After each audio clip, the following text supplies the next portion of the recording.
You see, it will be 35 years. For the last 35 years, our community has always had a presidential candidate. From 1992, Jaramogi, all the way to the last election. This could be the first election where our community does not have a candidate. I'm not saying it is going to be, I'm saying it could be the first election where our community does not have a candidate.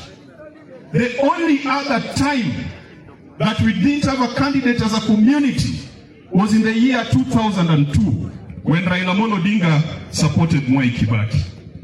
And for those who are there, our support for Mwai Kibaki was an accident. And let me clarify why it was an accident. Raila took his party for the sake of national unity and merged with KANU. Mpaka watu wakasema, jogoo imemeza tingatinga. Raila became the Secretary General of KANU. He became the Minister of Energy. Adua Witi became the Minister for Planning. Orwa Ojode and Peter Odoyo became Assistant Ministers. Otieno Kajwang became the Secretary for Legal and Constitutional Affairs in KANU. Moi gave us a taste of government. We were hopeful that Moi was either going to hold our hand or hand over the leadership to Raila Amolo Odinga and his team. Moi took the rungu and gave it to Uhuru Kenyatta. It was at the last minute, we had all our hopes that Moi was going to support us. But he gave the rungu to somebody else. Akatuacha mataa. Ilibidi tujipange. Raila Amolo first went and talked with Nyachai, Simeon Nyachai. So they first discussed, but then he realized the ground was with the other side. So he rushed to Uhuru Park, and in the month of October 2002, he said Kibaki tosha for an election that was to be held in December of that year.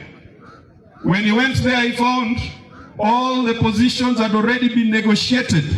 The vice president was already assigned to Kijana Wamalwa. Senior positions had already been given. Martha Karua, Kiraitu Murungi, all those people, they had already taken positions. We came late in October, supported Mwai Kibaki on the understanding that there was going to be created a position of prime minister. When Kibaki took over power, he was told those guys came too late. They did not help us in any way. They did not contribute to our victory. And that is why we were played. The position of prime minister was not created. What I'm saying with this long narrative is that even those of us in ODM, we cannot wait for 2027 to make up our minds. We must make up our minds early to avoid the situation we found ourselves in 2002.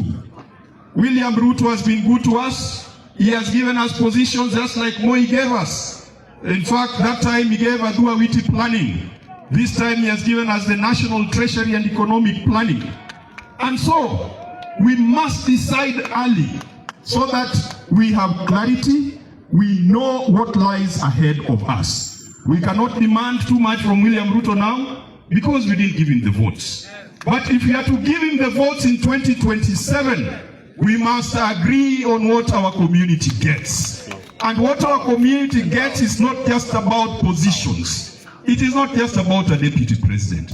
It must be anchored on a development agenda that is geared towards resolving the historical marginalization and injustice that this region has got.